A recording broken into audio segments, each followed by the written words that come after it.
Yep. Good afternoon, everybody.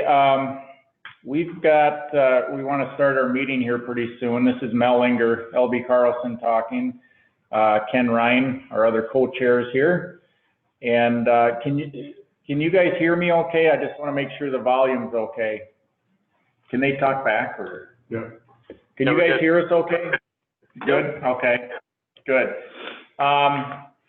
Well, I'll just get things started here.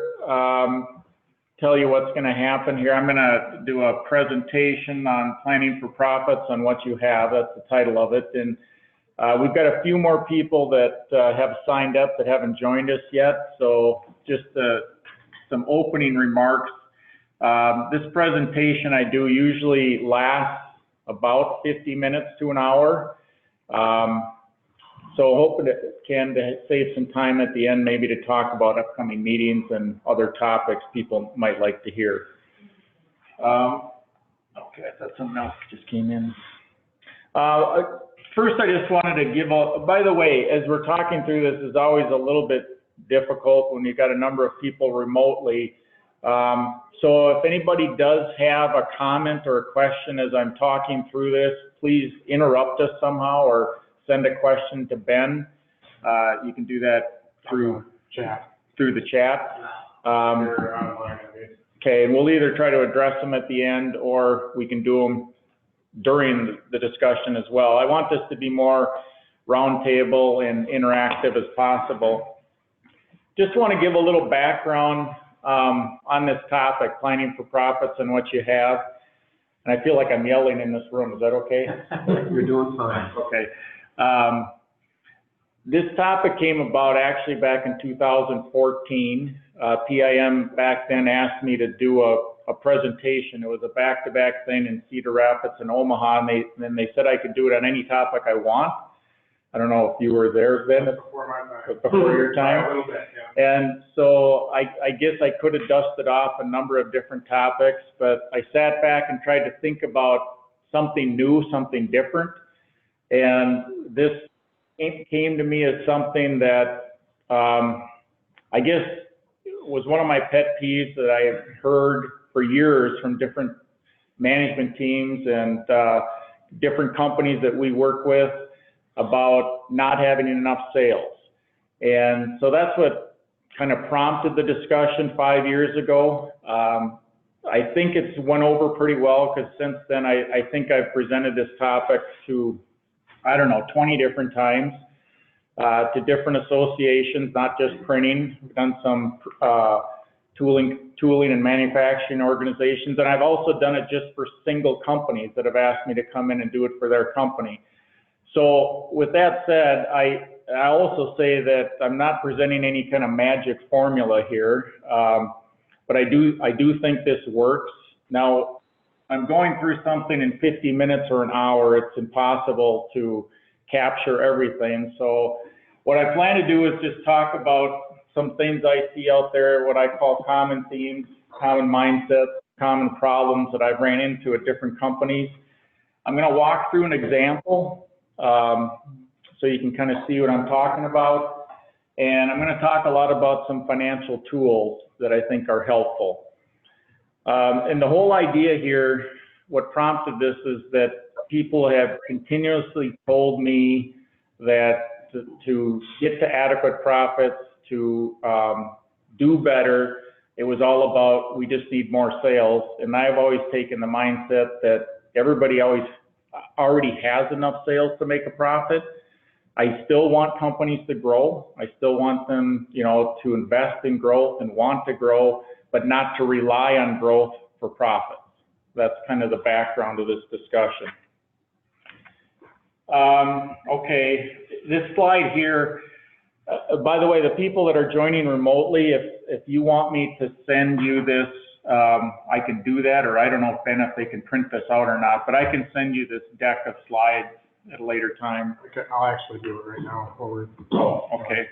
This first slide, I've actually put this in every single presentation I've ever done, no matter the topic, because I think it's pretty important. And I just try to remind people that owners and management teams really only have two same primary obligations they should worry about. Now, this may sound a little cold because I know there's a lot of different things, but those two things are to realize adequate profitability and to increase the value of the business. And if you're not doing that, then all the other things really don't matter. I remember hearing this from our founder years ago, and it just stuck with me, and I think it makes a lot of sense. All right, going on to the next slide. So as we're talking through this, I'm just encouraging people to keep an open mind here of what we're talking about. We're going to be talking a lot about benchmarking and key metrics. I say this doesn't guarantee success, but I do think it increases people's odds tremendously if they do some of these things. And what I've always said to people and what I've always said to our clients is that I will never understand their business as well as they do. That's impossible. You guys are working it every day. You're in there every day. But the advantage or the luxury I have that you don't probably is that we get to see inside hundreds of different companies. And we get to see things that work. We get to see things that don't work. And that's all I'm trying to do here is bring some of these things to the table to think about. Obviously, we have to be careful with confidentiality, and I can't say what Daily Printing is doing or anybody else, but I can talk about what I've learned. Okay, as I said, I want you to keep an open mind because I think when anybody ever goes to a presentation, they always expect to hear something they've never heard before, and I'm not sure I'm going to be doing that. But this is just basic business that I think makes sense. But I do want you to keep an open mind that at least go back to your businesses and assess the way you're doing things, assess the way you're doing short-term and long-term planning. Look at your reporting. Most importantly, look at how you're using these tools because I can tell you, I go inside a lot of companies and these tools are not being used. I mean, they're being created, but people aren't using them. The communication and employee involvement, very important. I'll talk more about that later. Decision making, and the question there at the end says, are we as good as we think we are? Because whenever I bring these things to clients, they always think, well, we're doing it right, we're doing it the best way possible. People don't like change, so they fight it. So I'm just telling you, at least keep an open mind and go back and, like I said, just assess the way you're doing it. Ask yourself questions. Is there a better way to do this or a different way? That's what this is about. Okay, so common themes, common mindsets, common problems that I've ran into in my 35 years of doing this. And I'll just ask you if this plays out in your company or if you've ever experienced this, because I have numerous times, and I'll admit, I'll raise my hand first, that we experience this in our own company, that business is hard, right? You battle throughout the year, you have some good months, some bad months, but at some point during the year, you have a level of disappointment when it comes to profits. I mean, we've all gone through this. Not every year is a record year. And then what do people do? Toward the end of the year, they start building next year's budget and projections. Ken, you're in the middle of that right now. And so what happens when a lot of people do that, I'm not saying you guys are doing that, but what people do is they build in some growth right away. We're going to increase sales by 4%, 8%, 10%. And what happens when they build that growth in is that all of a sudden their budget shows profitability and they start to feel better about themselves. They kind of forget about this year's problems and they think, okay, we're back on track. We're going to make some money now. And what's really happening is these projections are hiding problems. They're covering them up because, hey, our new plan next year shows we're going to be good. I don't know, anybody ever experienced that? We're on round 3 of figuring out how to make some money.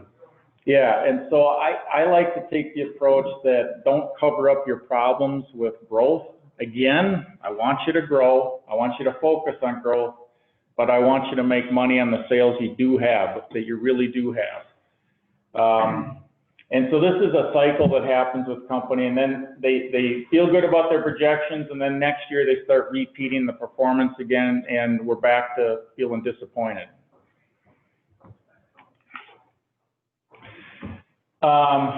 And then what happens? Well, we find ourselves talking about the same problems, and we've all heard, you know, if we don't do something different, we're going to get the same results.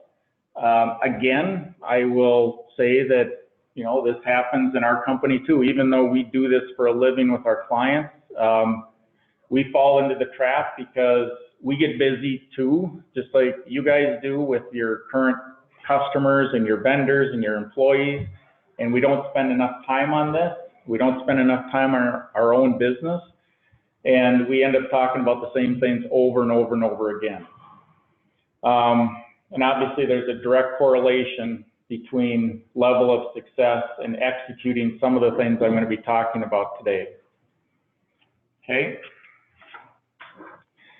So my bold statement here, bold assumption, is that every company has enough sales to make a profit. And I really do feel that way. Whenever I walk into a company, I always feel like you already have enough sales here. Let's not blame sales. Let's make a profit on what we do have. And trust me, I've heard this argument many times with people, and I don't care if they're a $6 million company or that's okay, or a $16 million company. I remember sitting in on a conversation with a management team one time. It's the second or third year in a row. They were about 16 million at the time, and they told me the only way they were going to make profit was to get to 18 million. And they said, once we get there, we'll be fine. And I'm going, you know what? There's a lot of $16 million companies out there making a ton of money, and there's a lot of $6 million companies making money. So my point is, don't have that common mindset that it's a top line problem. And I've had people say, you know, next month's going to be better, next quarter, next year. And by the way, this has to do with companies that are losing money and that are in trouble. I believe they already have enough sales to make money. If you're break even, I think you already have enough. And I'll even say for profitable companies, because I've seen a lot of profitable companies that should be more profitable. And they're leaving profits on the table because they're not focusing on making money on the sales that they do have, or making adequate money. Remember my first slide about adequate profitability. What's my return on investment, and is my value in my business increasing or not? Okay. Go to the next one. I want to make a distinction here because, again, when I talk to people about this topic, they think because I'm an outsider coming in, I'm talking about cutting costs, and I'm not. There's a big difference between cutting costs and managing your costs. There's a place for both of those things, but when I say, you know, you've already got enough sales to make a profit, I'm not saying what costs are we going to cut to get there. I'm saying it's a different way of looking at things. Now, cutting costs comes into play, and I'll just tell you about a client I had a couple years ago. They were about almost a $50 million printing company, and overnight they had one of their large customers. They never saw it coming, but they announced one day that they were cutting out a program. They weren't leaving this client or my client. They were just cutting out a program that was going to be $800,000 to $1 million of revenue a month for this client of mine. Imagine, it's almost 20% of their volume went away overnight. So in that case, they had to cut costs, obviously. I mean, they had to do something the next day, and they effectively did that. And by year end, I think if I remember right, they only lost $400,000 or $500,000, which was remarkable based on what happened to them. So there is a time to cut costs, but cutting costs doesn't solve anything. It's a short-term temporary fix. What I'm talking about is long-term sustainability. So I just want to make that distinction here. Okay. So what are some of the common problems I see when companies aren't making adequate profits on the sales they have? Now, these may seem a little basic, but they're not, okay? And I'm going to talk about these things more as we go on, but I want to hit on them a little bit right now. Again, keep an open mind, because I've had a lot of people tell me, well, we do all these things and we do them well. And I'm just saying, well, maybe there's a way to do them different, because again, people don't like change. But financial statements, you know, these are tools that help manage your business, but if they're not designed well, or more importantly, used properly, you're going to have trouble, because you're really never going to know where you're at. And when I say not designed well, I mean, I think financial statements are your ultimate report card. It's telling you how your company's doing. But Ken, you can probably relate to this. I mean, how many people in your company really know how to read a financial statement? Not a ton. Not a ton, and that's pretty common. And if they pick them up and they can't, and they're not formatted or designed well, you can't read them. I mean, it's impossible. I've seen so many that I've had to pick up and refigure all the numbers into different buckets so it can tell me what I want it to tell me. And I'm just saying, keep an open mind, because trust me, I've seen a lot of them out there that aren't very well done. Mel, real quick, Yeah. one thing that I found real helpful since I've been at Daily Printing is to line them up with the PIA, the ratio study, Yep. and using their format. Do you guys have them lined up like that? So at least some categories, yeah. Exactly, so you can at least do apples to apples, so then you can have an idea where you need to be on some of those functions, you know, like direct labor, outside purchases. So I've got ours lined up so that they match. Yep, so and they line up with the PIA. I agree with that. I use that all the time. I like to line them up with the PIA, or I'll just say industry information, because there's other besides PIA out there, but PIA is really good. I like to line it up with the budget.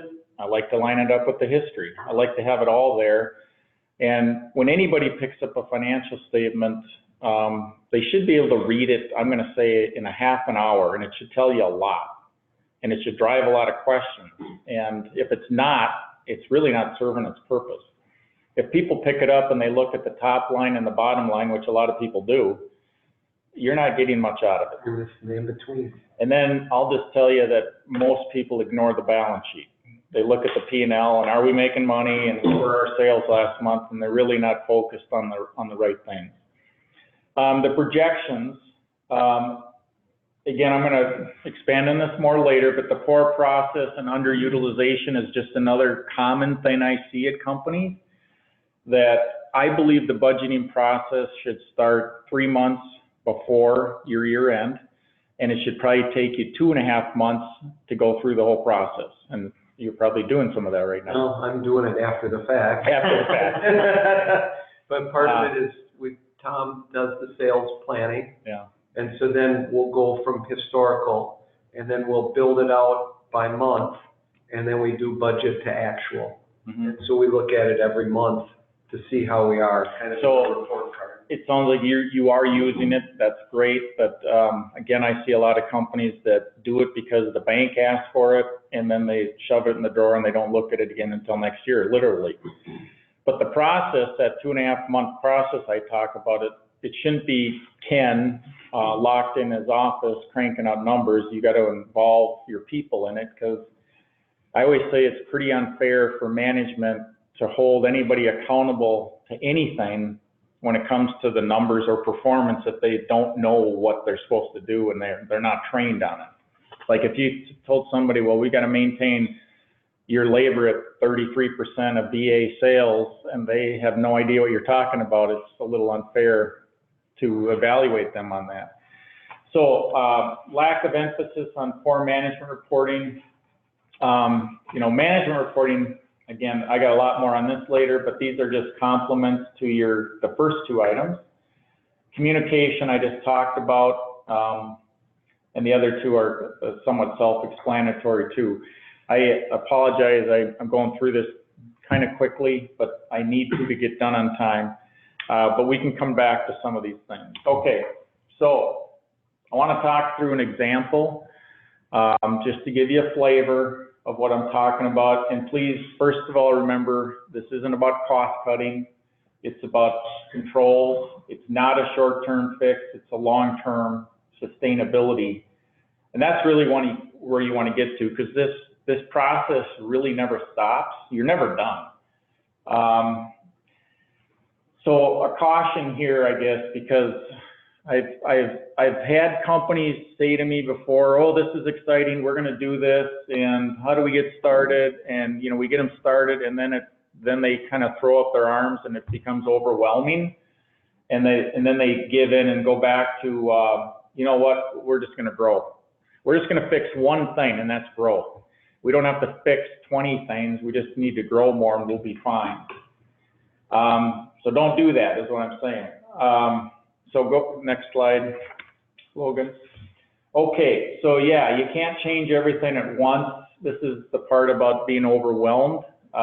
We have to pick the priorities, where we need to change. I mean, it's that question that's hard to answer, right? You look at your financials and you say, what do we got to change to make money on the sales we have today? And this is where, again, you can't say, we just got to grow. You got to find out where your problem areas are. This sounds obvious, you know, this does sound obvious, but it's not as easy as it sounds. And it can be anywhere. It can literally be anywhere. Direct materials, gross profit by customer or salesperson. Maybe it's how you were costing your work and pricing your work. Trust me, I've seen a lot of different things here. This next one, just to give you an idea, billing for freight, overtime, and change orders. I've ran into this countless times at companies, and they think they have policies in place to capture these things, and they don't. I'll just give you a small example. I had this $7 million printer, this a couple years ago. So not that big a company. And they put a policy in place because they thought, oh, they're going to try this, right? So their policy was that no invoice could go out the door without the owner or the COO reviewing it first and signing off on it. Sounds basic, right? Well, after a year of doing this, they looked back and they kept track of everything. They were on average missing $8,000 a month in billings. I mean, that's 96 grand a year, $100,000 of profit that they added to their bottom line. And for that little company, that was huge. And literally, these things would have not been captured on the invoices, and that money would have been left on the table.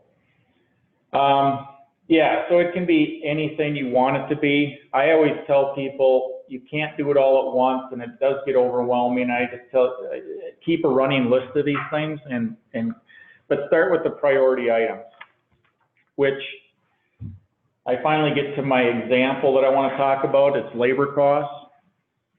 I picked labor costs because every single underperforming company I've ever dealt with has had a labor cost problem, okay? And I can say that pretty confidently. So this should be on everybody's list of priorities all the time, because it's really a difficult thing to manage. You think you got it under control, and 3 months from now, you're out of control again. So it's one of your largest costs, most volatile, and I think it's a variable cost and a controllable cost. And I made a point here that I've talked to people about labor costs, I don't know how many times, and most companies respond to this, what I would say retroactively.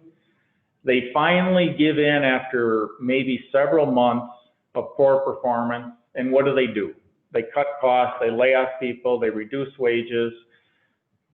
You've all probably been through it before, and remember, that's the short-term fix. You're cutting costs. That doesn't fix anything.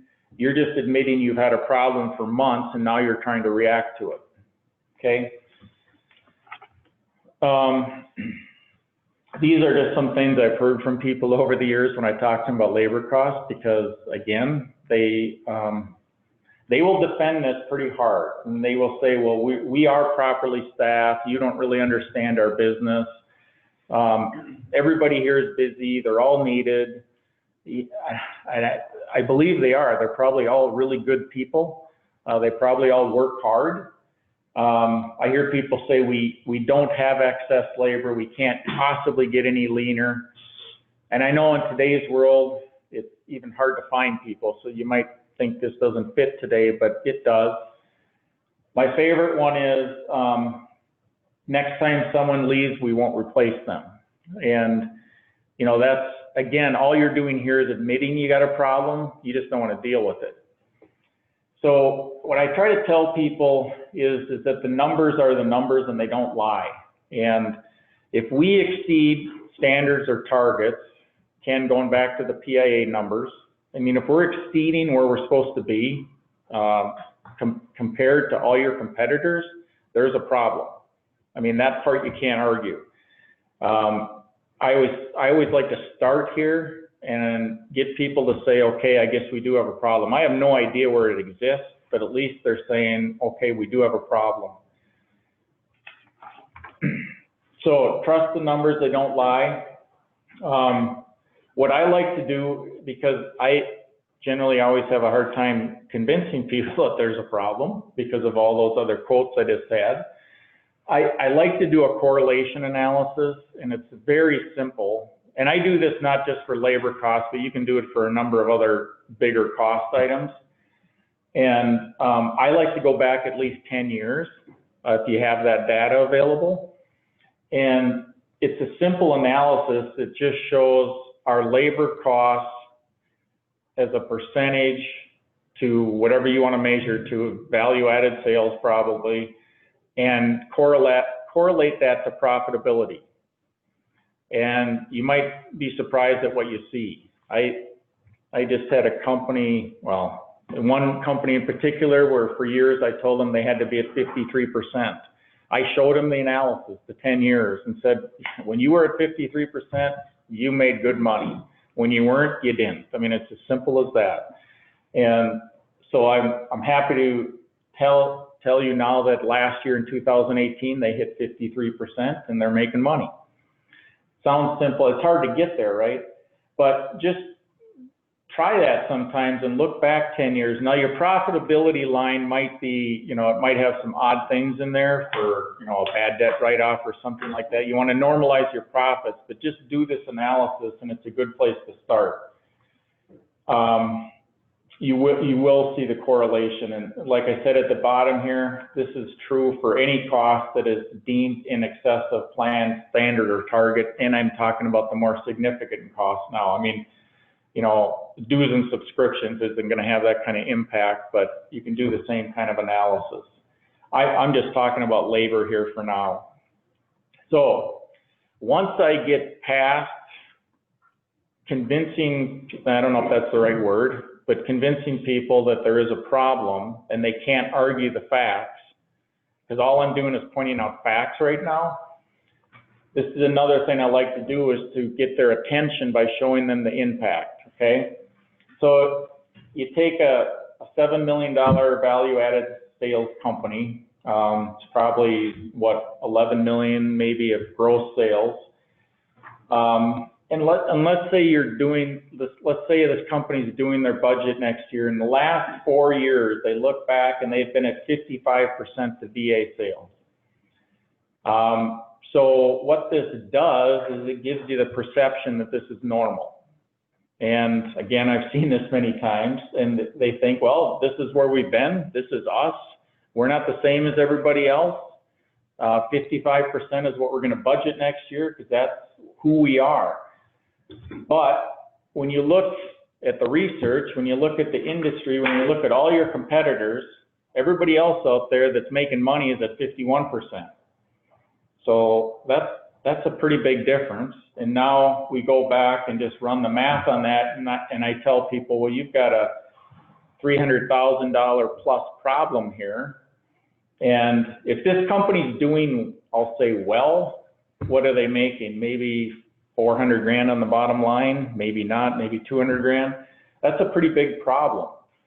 And this usually gets people's attention because consistently they've been too high for 4 years. They've been wondering why they can't make more money. And they keep thinking, well, we got to grow. No, you don't. You just have to manage what you got. So now I've got their total attention, and I don't know if I'm right on $336,000. Who cares if I'm off 10, 20% either way? It's still a pretty big number, right? But I can tell them they can't argue with me anymore that there is a problem, but I don't know where it is, and I'll admit that. All I can tell them is it's a problem. So, and again, I say this same approach for other costs as well. All right, so let's go to the next page here. So now the hard part, right? We figured out we do have a problem. We're not where our competition is. We're not making money like our competitors are. Where is this problem? What's the cause and effect? And I'll just say usually when I'm talking to people about this, they think I'm here to cut costs. I bring this up to them and they think, well, now Mel's going to tell me we got to cut 7 people and we're going to be fine. And I say, no, I don't know if you're going to cut anybody. Maybe you're going to add people. I have no idea, but I'm not going there yet. And what I've usually found, especially with labor costs, that it's usually in multiple areas that you got a problem. We have to find those. That's hard. That's the hard work here. And some of it might be headcount. This company that has a $300,000 problem, yeah, we might, after studying it, think, well, you're heavy here by 1 or 2 people. I don't know. It may be some of that. Pay rates. Boy, I'm seeing this more and more nowadays because a lot of printing companies have an older workforce that have been around forever. They're loyal employees, they're good employees, but that balance between having young and old is out of balance. It's mostly old now, and they're all at the upper scale. Overtime. This is, by the way, one of my favorite areas to look at, because I can guarantee you, well, I shouldn't say it that strong, but almost, that almost every company has what I call overtime abusers in their company. They just get really good at it. It's overall, maybe it looks okay, but then you hone in on certain people and they get really good at turning 40 hours of work into 50. They just do. They look busy, they're a good employee, and you might even think they're great because they're here all the time, you know, working hard. But in fact, they're costing your money. So I think overtime is an area where part of the problem always exists, and how to put better controls in place on that. And you know, some of it, like I said earlier on that one slide, it's even how you bill for overtime.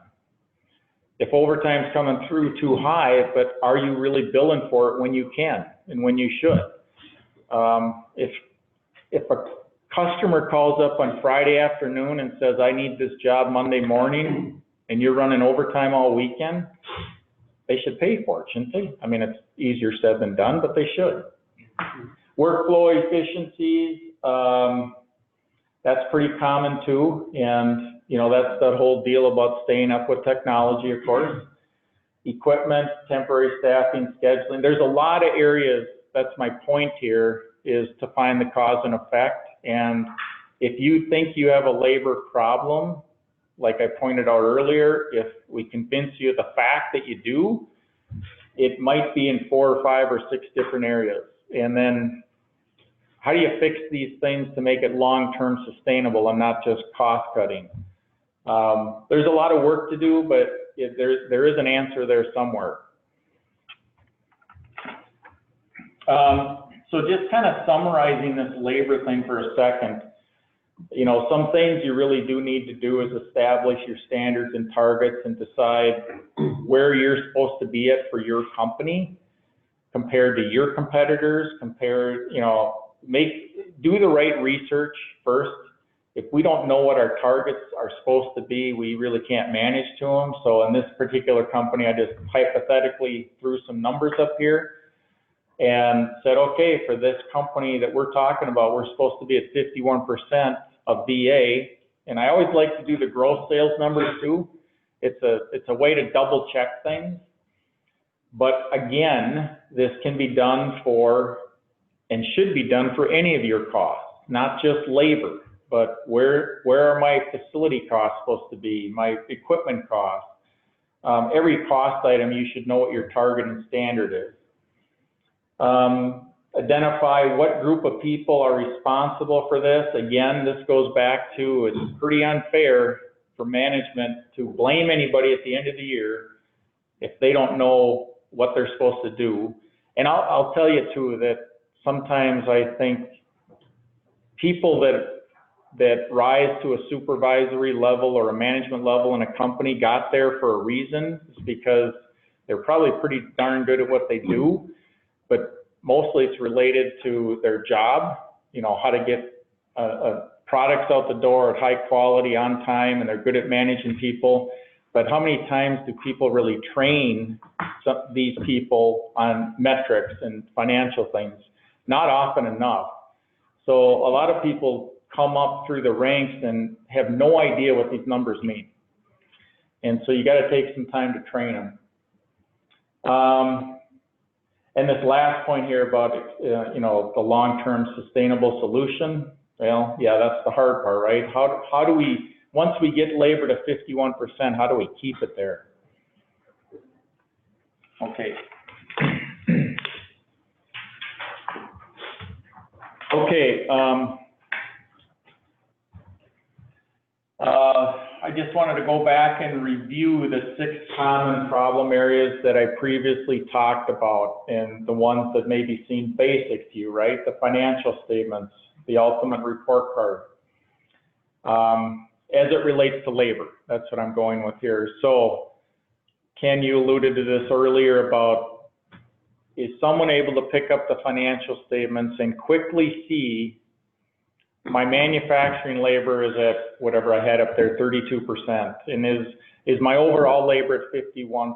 I mean, that's what you're supposed to glean out of the financial statements, is a quick understanding of what's going on so that it can drive some questions. So my company example that I said they were at 55% for 4 straight years, I mean, somebody should be able to see that and say, what's going on here? We're at 55%. I thought we were supposed to be at 51%. We got to find the problem. And that's what the financial statement's for, is to drive those questions. And if they're not laid out very well, people aren't going to take the time to do it, or they don't know how to do it. And I do think there's some training involved in how to read a financial statement as well. Projection, this is your plan, right? This is what you want to happen. So are we doing it based on history, or are we doing it based upon what it should be? Using my example, if this company was at 55% for 4 straight years, that doesn't mean that you should kick out your budget next year at 51% and say that, you know, first month out of the gate, we're going to be there. But I would think you should be building a budget and a plan that says, you know, I don't know, pick a goal. By the end of the year, we need to be at 51%. And it's going to take us 12 months to get there, but that's our plan. I see too many people kick their plan out based upon history. And again, you're just going to repeat yourself. Management reporting, do the people responsible have the tools which allow them to manage and be proactive? Again, I've got more on this later, so I'm going to brush over that one. Training we talked about. And obviously, if we're not executing these things, we're not going to improve.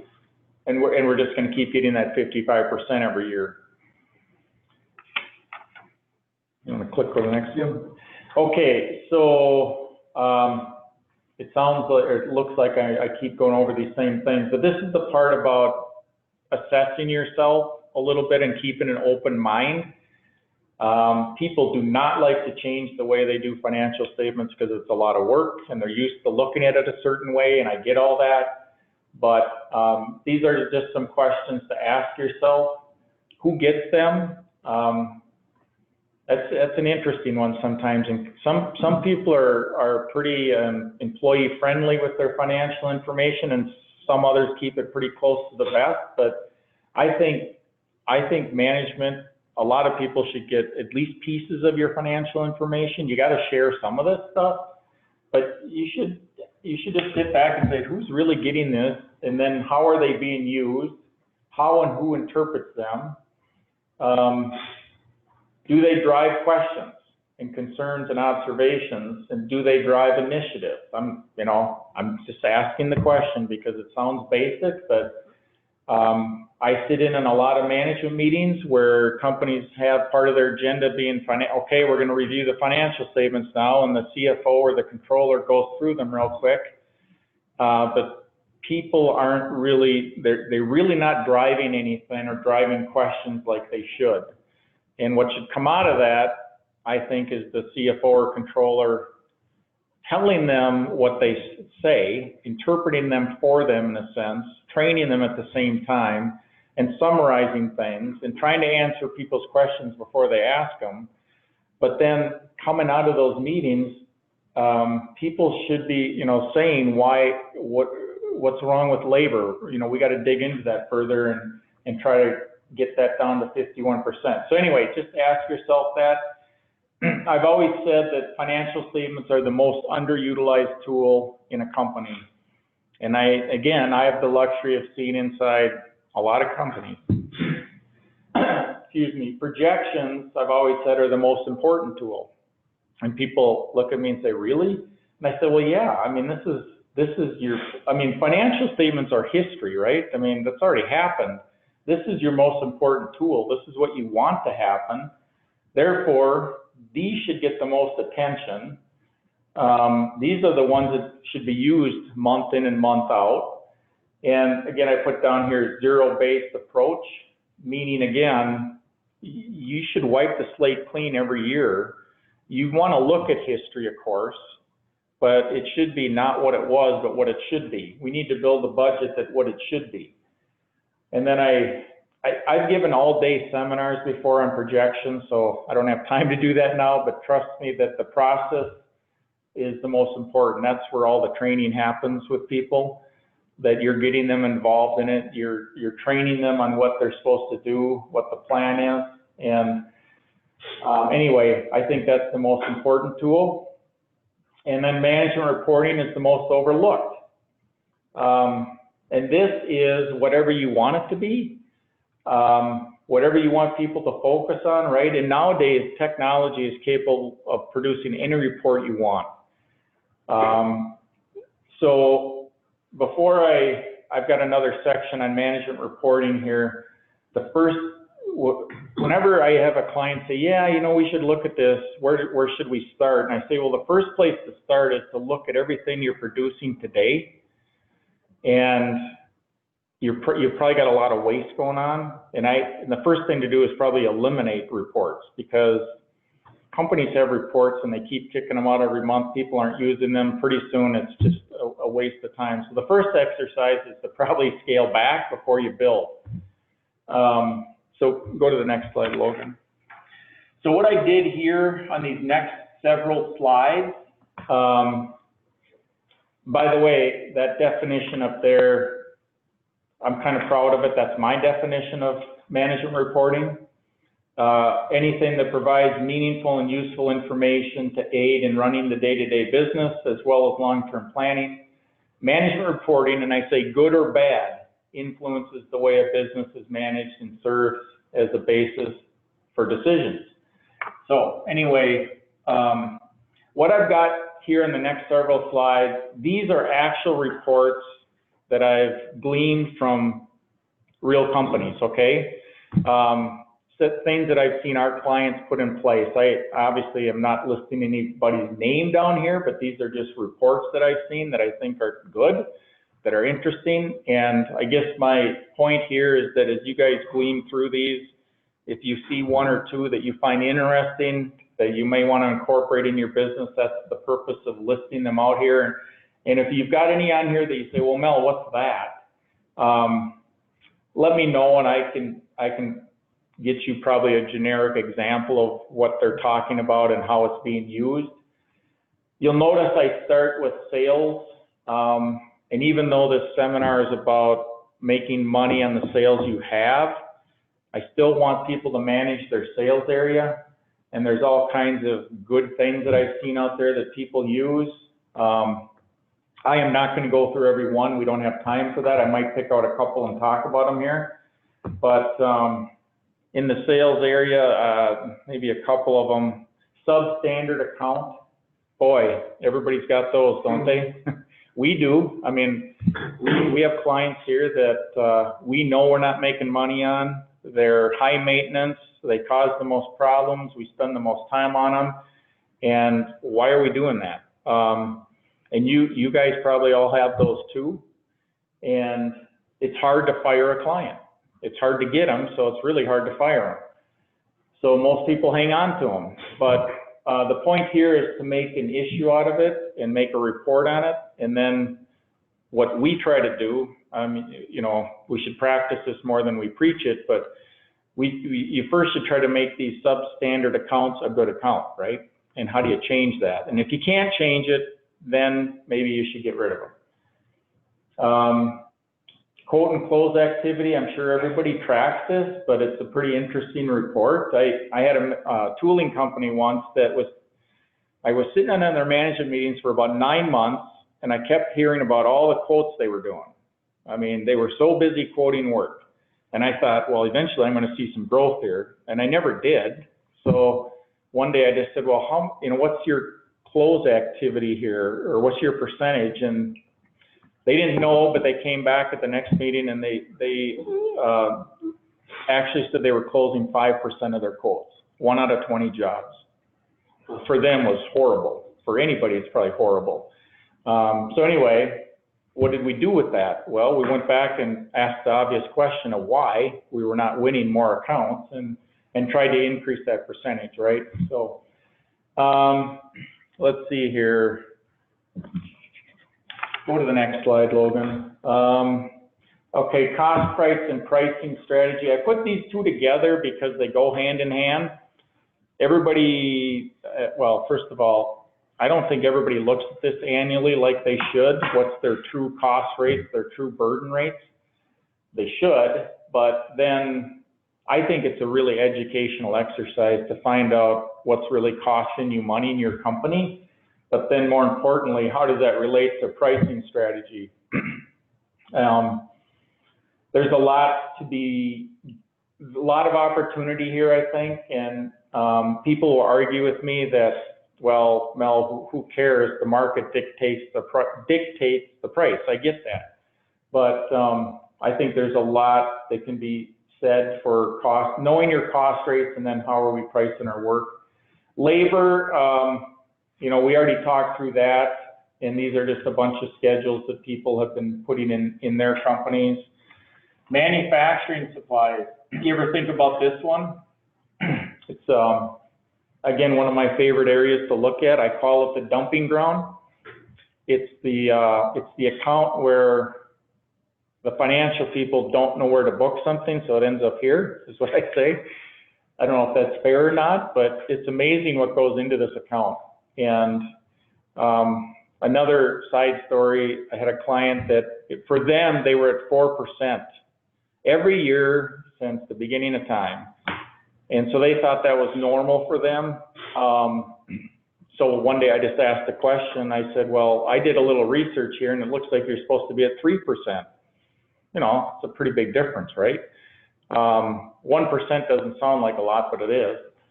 And so I just said, what are you booking in here? Let's find that out first. So they did an analysis for a whole year, and it was a dumping ground. There was all kinds of stuff in there. Then we started to tear it apart, and the company put different policies in place for when people could buy and order things. They even put a vending machine in their plant. Well, actually several, so that the people in the plant had to code in to get certain things. They couldn't just order new things all the time. Anyway, long story short, they did get it down to 3%. Let's see here. The next one's freight and change orders. We already talked about that in my example of that $7 million printer, but I would take a look at this. You'd be surprised. I'm surprised how many freight bills don't get billed back to the customer for whatever reason. Utilization, I love this report. I put down facility, equipment, and labor. It's the three biggest cost components in your company, probably. And why wouldn't we report on this as far as utilization goes? You know, our people, the utilization on people is chargeability, right? In our production people, I always kind of use a rule of thumb of about 75 to 80% chargeable to jobs. And if you're at 60%, maybe you got a problem. Equipment utilization, right? I mean, Ken and Tom, you just said that new press is pretty hungry. And, you know, what should your utilization on that press be to break even or to make money? The facility one I find really interesting. I did this a couple years ago where I took a whole bunch of different printing companies of different sizes and different facilities, and I did the correlation analysis of square footage to profitability. And I don't remember the numbers off the top of my head, but it was pretty telling how many sales dollars per square foot related to profitability for companies. I mean, it was kind of cool. And I would tell people, okay, you're this size company and you have this, you need to be at $200 a square foot or something like that. Anyway, just something to think about.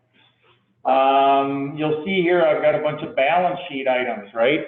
Remember what I said earlier, a lot of people ignore their balance sheet because, well, for one thing, it's not that exciting. The balance sheet doesn't change much from month to month, but are you looking at this from time to time? There's a whole bunch of opportunity in your balance sheet too. I'd say one of the biggest things I've seen in 30 years in the printing industry is the inventory management. People have gotten better at it. I mean, really have. The inventory turnover, not having so much on hand and so forth. Yeah, go to the next slide. Cash flow. I love the rolling 13-week schedule. I think it's really good. You're really just updating it every Monday morning. Anything else on here that gets my attention? I mean, there's all kinds of, like I said, the list can seem overwhelming, but there's so much opportunity of making a profit on the sales you have that sometimes you don't think about things like a job assessment committee or a vendor review. I said distinguish between nice to have versus need to have. I mean, there's just all kinds of different things out there that people should be looking at. Next slide, Logan. I'm keeping an eye on the clock here.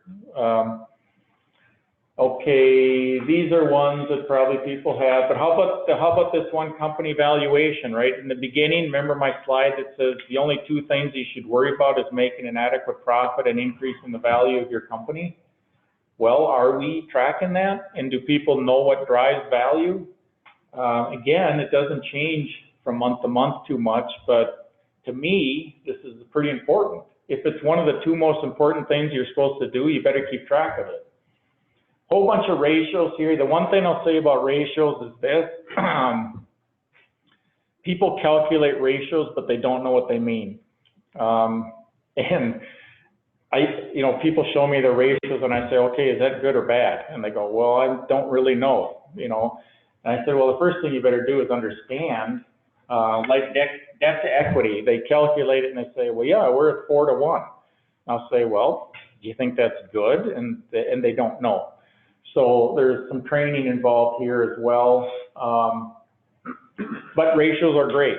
So, okay. I better hurry through the last couple slides here maybe, but I just wanted to, I put this in here because I don't want people to think that I don't think growth is important. Of course I do. Again, we're talking about making profits on the sales you have and not hiding it up by saying, well, we're just going to grow our way out of our problem. This slide is meant to say, no, we got to focus on growth too. And it's the same kind of philosophy, focusing on different things to drive growth. What are the priorities? What do you want to improve? I mean, it's the same philosophy. But I'm not going to go through it because I just don't have time.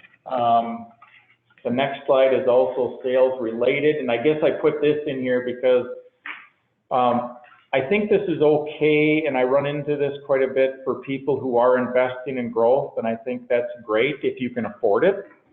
But I see a lot of people that can't and probably shouldn't or should slow down.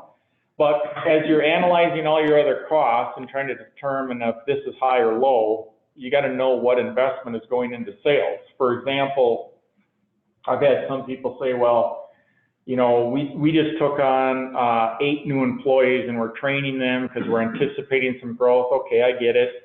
So when you're looking at labor costs, you know, let's carve that out before we look at it. Or if you buy new equipment, right, before the sales come.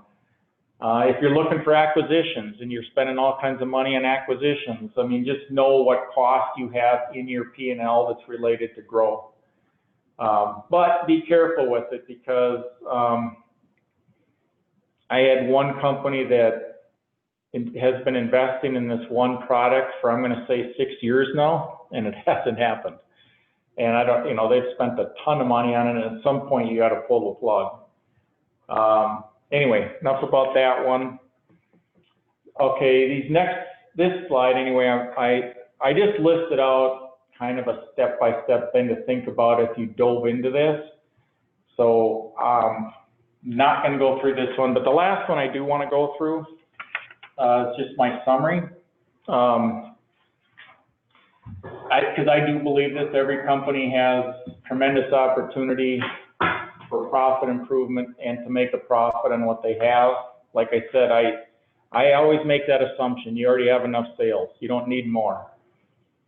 So take that position that you have enough sales, but continue to try to grow this. But this shouldn't be your primary initiative to improve profitability. Just be careful and you know, try to break the two apart. We're going to grow, but we're going to make money on what we got. It's not easy. I kind of went through this really quickly because that's all I have time to do, but it's a lot of hard work. I mean, we just touched on labor costs, but I mean, trying to dive into figuring out that 4% we're missing, that's hard work, but there is answers there. And this next point here, I think is pretty important, investment. Owners and printing companies, they're not afraid to invest big dollars in equipment into their buildings, into the people. And all I'm saying is don't be afraid to invest in this process. Have your management team, have your controller or CFO head this up, but spend some time on it. I mean, too many times people, again, they're too busy with today's problems and today's fires and customers and getting stuff out on time and new employee issues that come up that they're really not investing enough time on this. And I say here too, it's a continual process. It never stops, but it does work. And there is a correlation.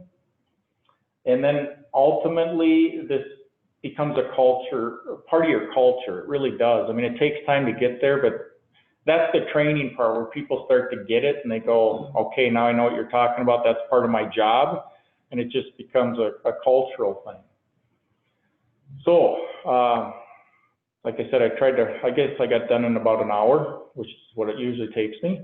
So any comments or thoughts? I appreciate you listening in, but. There's a question on the chat here. It says, I'm not sure exactly what it means, but thoughts on something like auto count from EFI to help you measure waste and productivity to help with KPIs? Does that make sense to you? Yeah, I mean, I don't know a lot. I mean, I've heard about that product. Can you talk to that? Basically, you're finding your efficiency on that machine. The auto count basically takes number of good sheets off a press, and then you determine how fast, how fast you're running it and how efficient you are to get good sheet count off that press. And you cycle back to knowing your costs. Right. And, and then that's, if you get that auto count and you establish a baseline, how fast you're going to go, then you can create your estimates off that, so then you can get good numbers when you go out to try to sell, by creating a valid estimate. And you can put auto count on more than just a press. You can put it on any machine, and what it does is it also removes the employee having to hard code in any sort of data. It becomes an automatic data gathering system that you can then feed into the EFI programs or whatever ERP you're running to help you know your costs. Okay. Spoilage, when people ask me about spoilage, I say, well, you know, there's spoilage and waste, right? I guess I put them in two buckets. Waste is normal, and then spoilage is spoilage, right? See, first of all, I think have to track them, try your best to track them separately, right? Correct. Yeah. And you have to establish standards, you know, verify. What we've done is we create a job ticket. So if a job is done and then it's done incorrectly, the cost for us to reprint it becomes a spoilage ticket. Yeah, there you So go. that's how we track that, and we monitor it on a monthly basis. We benchmark it against sales, so as a percentage of sales. And where's your target? Was it 0.9? 0.9, okay. Yeah. Of gross sales? Gross sales, yes. Yeah. And historically, you know, you track it, so you try to get a spot where you're at, and then, you know, our prior year, we were over that number, so we've really made a, you know, initiative to reduce it to that number. You know, we got it, I think we got to 0.92 this year. Yeah, when people talk about percentages like that, and I've heard people tell me this, well, that doesn't sound like a big number, but then I always say, well, how much new business or new sales does it take to replace a $25,000 bad job? Yep, well, Quite we a bit. put a number on it, and we know that. We know what it takes when you scale down to your bottom line. Yeah. So let's just say your average printer, 3% is your profit. You know, just divide it by 0.03, and that's what you have to sell to fix that job. Right, there you go. Can you also track, you know, if you have to make new plates due to your own issue, not your client's? Then we have codes of alterations, So that or goes spoilage. bucket. Correct. And we try to, the operator has the ability to write notes. And so we create those notes. And so when we do go look at it, because we'll run it by job, we'll determine the spoilage by the job, and then we understand why it had to be redone. So let's say we had a bad plate. You know, the image was wrong going out, and then it just went down the line. We identify where it started and what, you know, where it was caught, and then in between is the spoilage. And whose job is it to review those jobs and track it? We have a production Because supervisor. it seems like it's a full-time job, if you're really doing it. It can be, but we incorporate it into the whole production process. And I'm surprised at our production staff at how they know the job that with the number associated with it, and they can think right off the top of their head. It's amazing. And they know exactly what happened, and they can think about it 3 months behind. Oh, I remember that. That was that one. It's amazing. Usually when I give this, it's in a totally live audience, and I know we've had a lot of people on. Are they still on, Ben? They are, yeah. So just reaching out to everybody that's online here. Does anybody out there have any questions or comments they want to make? It's always hard to get people to do this. Well, In that regard, can I throw one out there? Yeah. One of the spots I marked was the SWOT analysis, you know, and moving that into a measurable. And that's what we've done the last 2-3 years is we've, you know, gone through that SWOT analysis and tried to develop the key metrics. And I'm wondering if anyone else is out there that has been doing that, and if they've found, you know, it doesn't have to be, you know, sales as a percentage, or employees' labor as a percentage of sales or something. You know, if it's something individual to that company, if they want to share that, you know, because one of the challenges that Tom threw at me is making sure that our accounts receivable over 60, over 90 falls below 12%. Okay. So I don't know if anybody else has any of those metrics that they developed that they want to share that, you know, might be something that we could look at and take back to our shop, and then groom it, measure it, and carry it forward and make it part of our measurables going forward.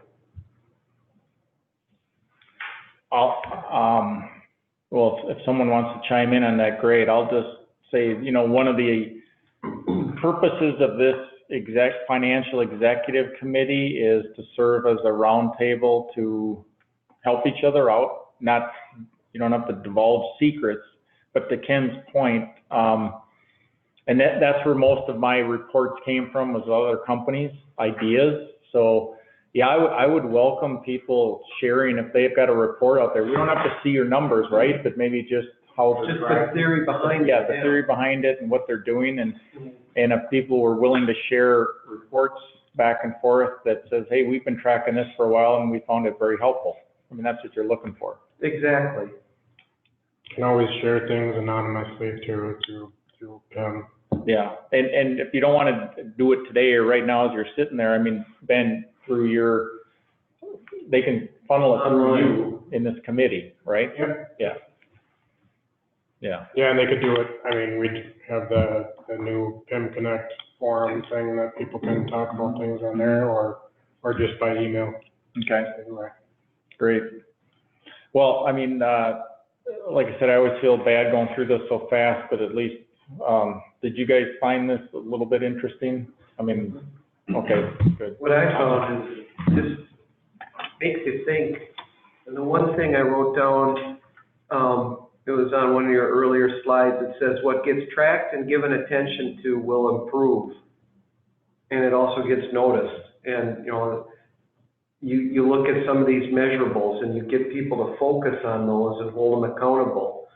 We've been talking about getting key metrics out, basically report cards for our various departments, communicating them to the supervisors on something that they can control.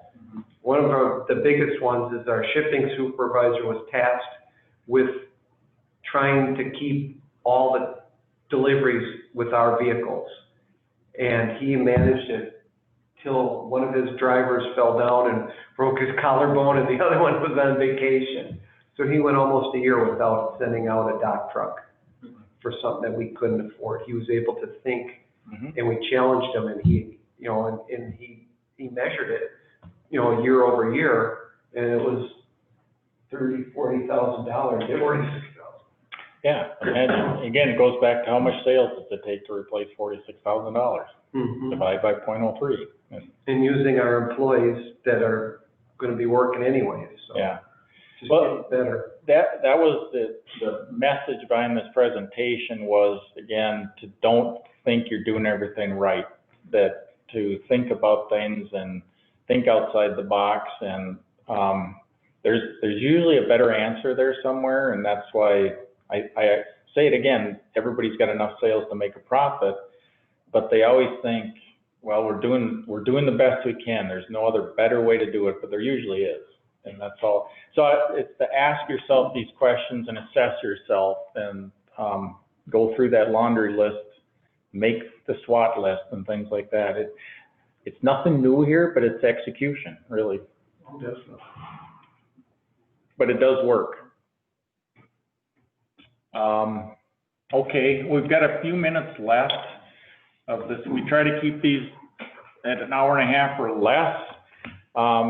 Before I drop the planning for profit thing, if anybody that's listening or any of you here today have a question about anything on this and want to talk to me more about it, because I went through it pretty quick, let me know. Or if you want a copy of this, we can get it to you. Or Ben said, I did. You already did it. Okay. Okay, great. Okay, well, we do want to talk about upcoming meetings. I believe our next meeting will be in June. I don't know which Wednesday, or usually it's a Tuesday. It's the third Wednesday, Third so Wednesday of the it month. should be June 19th. Oh, yeah, that's right. Third Wednesday, June 19th. Okay. So, we don't have a problem always hosting, but we've talked about if anybody else wants to host it at their facility, at least for the people that can get there and are in town. I mean, we don't have a monopoly on this, so if anybody wants to do that, let us know. Otherwise, we can keep meeting here and we can keep doing it online, but we should talk about what topics people might want to hear for the upcoming meeting. We took a survey a while back, and I gotta find it here. I'll just run through, and if anybody wants to chime in and throw out their thoughts on it, like they would really like to hear that. We had on here R&D credits, but I think, Ken, you weren't that interested. I think. Well, I wasn't, but that doesn't mean we still can't do it. So R&D credits was on the list here. I'm just gonna go through this and then we can come back. We just did the planning for profits one. Mergers and acquisitions and or succession planning was something somebody put down. Tax reform, kind of going through what this new tax, there's been a lot of that out there in the last year, but you know, maybe it's time to go through that again. Financing was on the topics for having 3 outsiders come in and kind of doing a, what do they call that? Like a table, you know, 3 people, and you have a moderator that's asking questions, like a banker or an asset-based lender or a leasing company or something. That was on the list. Let's see here. Performance metrics, we already did that one. Strategic costing review was on the list. That's the budgeted hourly rate study. Equipment costs, justifying new equipment decisions. Internal financial training, a little bit about what we talked about today. Compensation plans, credit and collections. So anyway, that was kind of a summary of things. Ken, do you have any thoughts on, as co-chair, what you might like to see? Yeah, I mean, a lot of those, the only one that doesn't affect us is the R&D credits. Okay.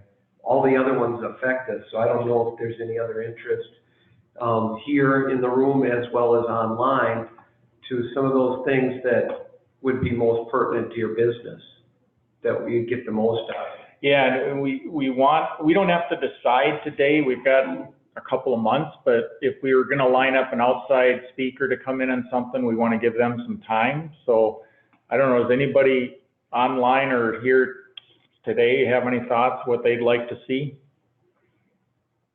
But as you're running through, I just jotted down 4 of them that were probably more interesting: mergers and acquisitions, the financing, costing review, and then equipment ROIs. Those are the 4 that I jotted down. Okay.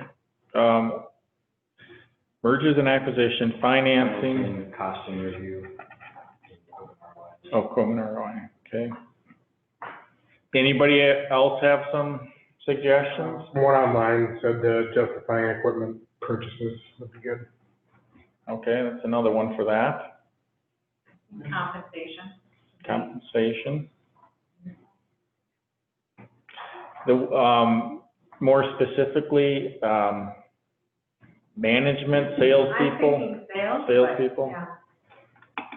I want to sit in the middle.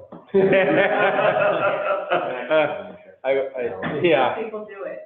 I think if we pulled income, then we'd have 20 different plans. You might get 19 if you're lucky. I went to a conference once and there were 16 companies represented 15 different comp plans.